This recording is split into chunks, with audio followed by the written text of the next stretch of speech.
All right, so here we are today meeting with Khumbo and Devon from Columbus State University at Chi Alpha Ministries, campus ministries there, serving there. And I know that people from Living Waters remember you all. Y'all been to Living Waters so many times. In fact, Devon, last time you were at Living Waters, you were at our Christmas fellowship party that we had with the church that Sunday morning and things like that. And many things have happened since then, Devon. It's because you're getting married later on in the fall. Yeah. This guy.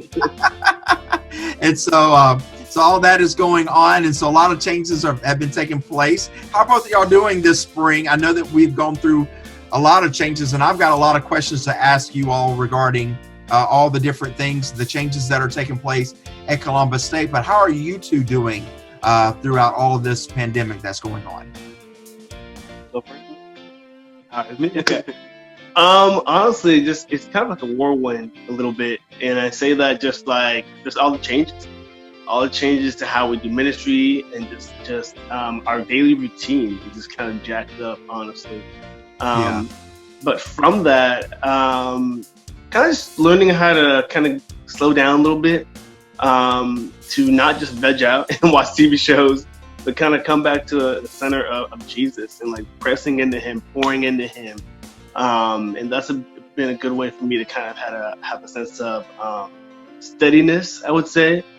And then also just here at the house, I know me and Devon have really tried just to kind of hang out and talk more and just really be sociable with each other, because we just realized that we don't have anyone else around as much, So this idea of since we live here together, we're spending time just like I said, talking over food, or we've been hanging out playing catch outside on our property, so we're being safe, but, playing catch and throwing the frisbee around, things like that. I'm more on my saxophone, just personally. That's been a lot of fun for me, just to spend time with God and just also just a way to relax, Good.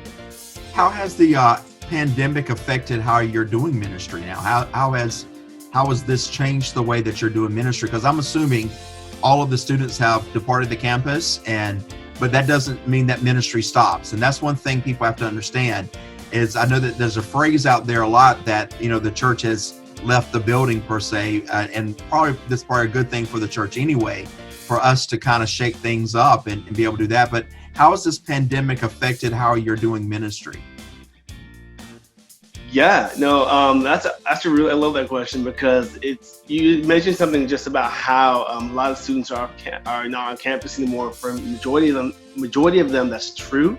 We all have a lot of we have international students who are on campus, and other students, those are students who couldn't have gone home, and so we actually partnered with Convoy of Hope. One of our staff members, Roman, has a really good working relationship with Eric Gordon, who is for the Georgia district. He is the Convo of Hope director, and Roman was like, "Hey, can you do anything to help out, students who are here?" And he was like, "Yeah, let's go. Let's see what we got." And we actually delivered hygiene products. We delivered like food and drinks to the food pantry on campus, and for them, they're like, "Oh my gosh, like it was a blessing." And it was a blessing for us as Chi Alpha to be a part of that. We've also taken some of these students, either we've taken them out to Walmart to get food, or we've brought food to them, because again, even though at times the cafeteria is open, like I said, there's the hygiene products that they can't just go to the store to get. Food in general they want, they can't go to the store to get. So we were like, hey, let us be there for you, to love on them in that way. So that's one of the ways. Yeah. Huh? And I want to say that we've definitely gotten very creative with us meeting with the students. So we have a lot of Zoom meetings. Mm-hmm. And we've actually it's been really cool. We as a staff has been discussing about sending like different care packages or things that know that the students are loved to their doorsteps, to just do something for them. I know, like we have a student who doesn't, they weren't able to have like a white erase board. A whiteboard. Yeah. Whiteboard. And so we're thinking about sending that to her doorstep because she's a teacher, education major. Okay, good. So yeah. Just Oh, on that. excellent. I like that. I like that. Jacob, you had some questions regarding some of the challenges that they may be having. What are some challenges our students are facing? One thing actually, and we were talking about this on staff and just kind of trying to pray about it, is there's a sense of grief that students are feeling, whether they're seniors who are trying to figure out, am I going to graduate, or whether it is also we got freshmen and sophomores that are like, this transition for them has been hard. I mean, it's hard enough just going home from being on campus, but it's this idea of like some of their classes and majors haven't been the most conducive to being online. So it's the sense of like, my friends are not around me, my community of Chi Alpha is not around me, all these things that have been my normal. And so there's been this grief that's been setting in with the students. And so we've been trying to really pray about that and see, even with the workload, because the workload has increased for them, a lot of them too. I mean, the students who are studying from like 10 a.m. to 7 p.m. and they're still behind, Yeah. And so it's this huge shift that, again, none of us saw coming, but for them, it's like, it's hard for them to find joy at times right now. And I'll say we have some amazing students who they have created a network of, when I say that, a network of prayer. Like they're the ones who set up a prayer chain going on in our ministry. They're like, okay, what can we be praying for? And yet these are the same students who are like, when we ask them about like, hey, what are you guys thankful for right now in this moment? For some of them, it's hard. They love God. They're not walking away from Jesus, but it's like, it's just a sense of heaviness that we see. Yeah. Are y'all, just a quick question. I know that graduation is I know you got some seniors that you've been ministering to probably for the last 4 years, last couple of years at Columbus State, and now they're facing what is supposed to be a transitional period without any transitional ceremony. And with that, are y'all doing anything for Chi Alpha just to kind of celebrate them? Because I know at Living Waters International Church, our graduates, this is a big deal for us, and we're in the planning stages that we want to do something, and it'll probably be around the time graduation happens that we could get back at the earliest, that we want to do something for our graduates to feel that, to kind of celebrate with them, because they need to be celebrated for their hard work and hard achievements. What about you guys? Yeah, we're definitely planning on doing we're definitely planning on having a meeting on Zoom, and just having them to share some of their final thoughts. Like, even if we definitely didn't have the pandemic, we would definitely have them share their final thoughts. Sure. But we're doing like a Zoom meeting of that, and we're talking about doing some other creative ways of letting them know that we love them, we care about them, and we appreciate their hard work. So we're still in discussion about that, about what to do. If y'all have any ideas, let us know. Same here too. I mean, I know we're kind of all in this together, and so, but same here as well. How are you seeing God move in your ministry right now? With all the changes that are going on, we've all had to change and adapt, which has probably been the hardest thing for everyone to do in ministry, is having to embrace the changes that we've had to make. How are y'all seeing God move in your ministry? I'll share one. I think that one thing I loved, apart from our students starting the prayer chain and saying we're going to still have prayer in our community, it was also them latching on to our student leaders basically met up together without us as the staff. We're like, hey, they're checking in with each other. How are you doing? What's going on in your life? What's God doing? And I'm just blown away by some of these students that we have who are leading our small groups and really taking charge of the ministry. And they're like, let's go. Let's just check in with each other. But apart from that too, we just got done with Lent as a community. We celebrated Lent this year, and we decided to do it before the pandemic hit. But we stuck it out. We're like, God's like, I want you guys to do this, and I'm still in charge, and so let's go.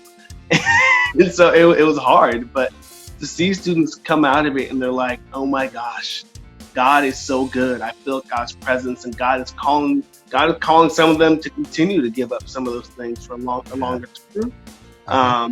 And just the sense of seeing the students rally together, honestly, in Lent. It was a thing that brought us all together as a community. And again, it was from staff on down to everyone, all the students. And so that's a huge way I say seeing God move in their lives, was seeing God move in this Lent season for them.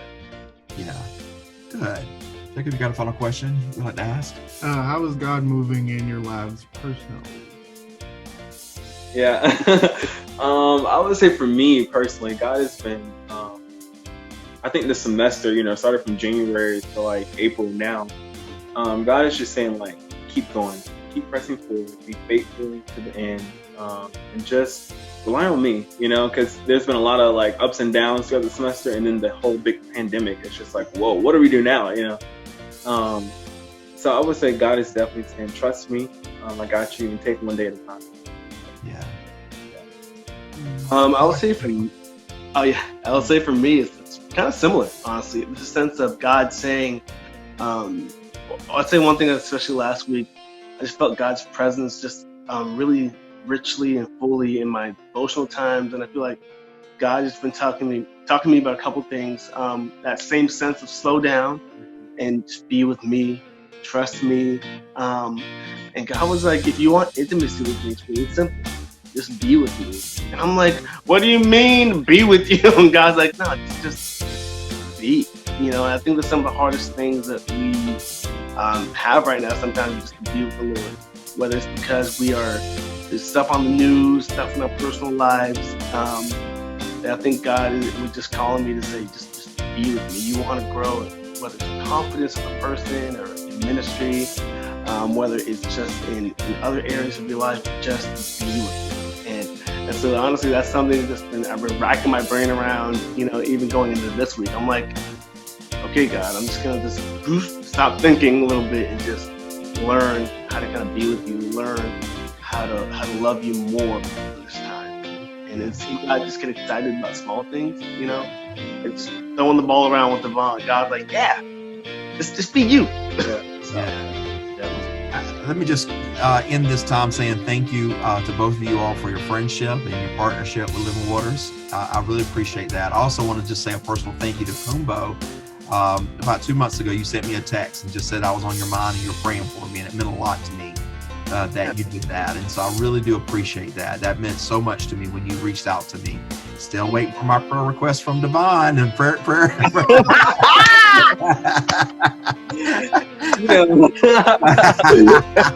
So, no, but guys, I love you guys a lot, and always, look after you guys and things like that, and consider it a pure joy. I'm so proud of both of you for all that you're doing to all the students' lives that you're affecting, and beyond students. I mean, leaderships, leaders, people in your life, your family.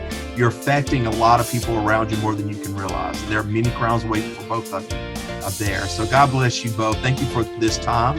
I really appreciate you setting some of the time that away from your catch football or whatever and do that and for doing this. So thank you so much. And I just want to remind everyone at Living Waters International Church, I know I say it often, but when you give, people live. And I want to say that when you give, we're able to pour into these guys right here who are taking the gospel to Columbus State University at Columbus, Georgia, taking that gospel there and are able to change lives. Listen, not only on the campus, but they're also ministering to international students.